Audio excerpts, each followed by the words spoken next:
Chapter 16. Some cautions and concluding observations. Many people will scoff at the idea that there is an exact science of getting rich. Holding the impression that the supply of wealth is limited, they will insist that social and governmental institutions must be changed before even any considerable number of people can acquire a competence. But this is not true.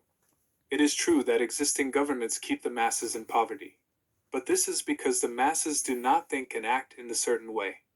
If the masses begin to move forward as suggested in this book, neither governments nor industrial systems can check them. All systems must be modified to accommodate the forward movement. If the people have the advancing mind, have the faith that they can become rich, and move forward with the fixed purpose to become rich, nothing can possibly keep them in poverty. Individuals may enter upon the certain way at any time, and under any government, and make themselves rich, and when any considerable number of individuals do so under any government, they will cause the system to be so modified as to open the way for others. The more men who get rich on the competitive plane, the worse for others. The more who get rich on the creative plane, the better for others. The economic salvation of the masses can only be accomplished by getting a large number of people to practice the scientific methods set down in this book, and become rich. These will show others the way, and inspire them with a desire for real life, with the faith that it can be attained, and with the purpose to attain it. For the present, however, it is enough to know that neither the government under which you live nor the capitalistic or competitive system of industry can keep you from getting rich. When you enter upon the creative plane of thought, you will rise above all these things and become a citizen of another kingdom. But remember that your thought must be held upon the creative plane. You are never for an instant to be betrayed into regarding the supply as limited, or into acting on the moral level of competition. Whenever you do fall into old ways of thought, correct yourself instantly, for when you are in the competitive mind, you have lost the cooperation of the mind of the whole. Do not spend any time in planning as to how you will meet possible emergencies in the future, except as the necessary policies may affect your actions today. You are concerned with doing today's work in a perfectly successful manner, and not with emergencies which may arise tomorrow. You can attend to them as they come. Do not concern yourself with questions as to how you shall surmount obstacles which may loom upon your business horizon, unless you can see plainly that your course must be altered today in order to avoid them. No matter how tremendous an obstruction may appear at a distance, you will find that if you go on in a certain way it will disappear as you approach it, or that a way over, through, or around it will appear.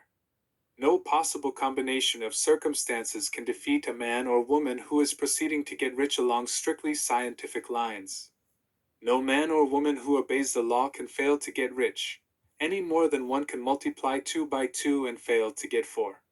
Give no anxious thought to possible disasters, obstacles, panics, or unfavorable combinations of circumstances. It is time enough to meet such things when they present themselves before you in the immediate present, and you will find that every difficulty carries with it the wherewithal for its overcoming.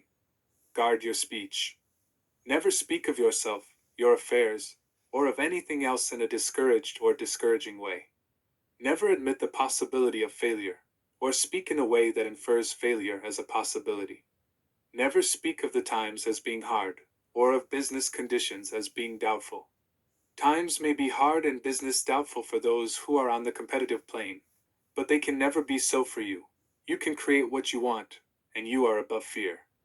When others are having hard times and poor business, you will find your greatest opportunities. Train yourself to think of and to look upon the world as a something which is becoming, which is growing, and to regard seeming evil as being only that which is undeveloped. Always speak in terms of advancement. To do otherwise is to deny your faith, and to deny your faith is to lose it. Never allow yourself to feel disappointed. You may expect to have a certain thing at a certain time, and not get it at that time, and this will appear to you like failure. But if you hold to your faith, you will find that the failure is only apparent.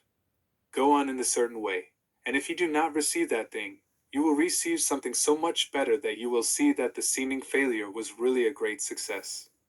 A student of this science had set his mind on making a certain business combination which seemed to him at the time to be very desirable, and he worked for some weeks to bring it about. When the crucial time came, the thing failed in a perfectly inexplicable way.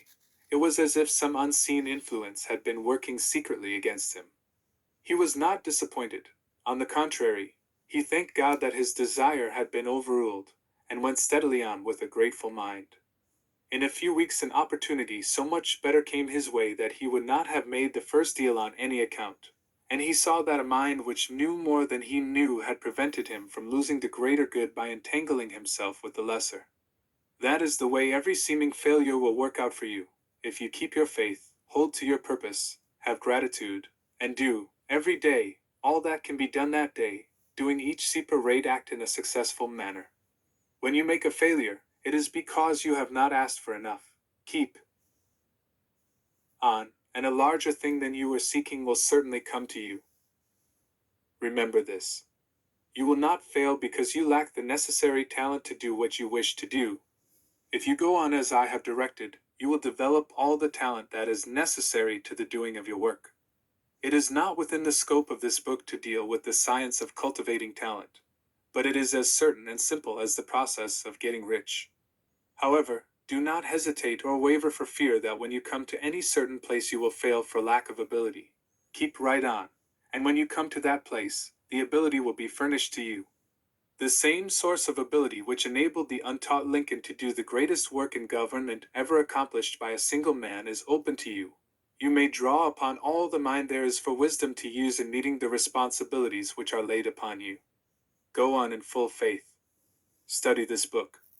Make it your constant companion until you have mastered all the ideas contained in it. While you are getting firmly established in this faith, you will do well to give up most recreations and pleasures, and to stay away from places where ideas conflicting with these are advanced in lectures or sermons. Do not read pessimistic or conflicting literature, or get into arguments upon the matter.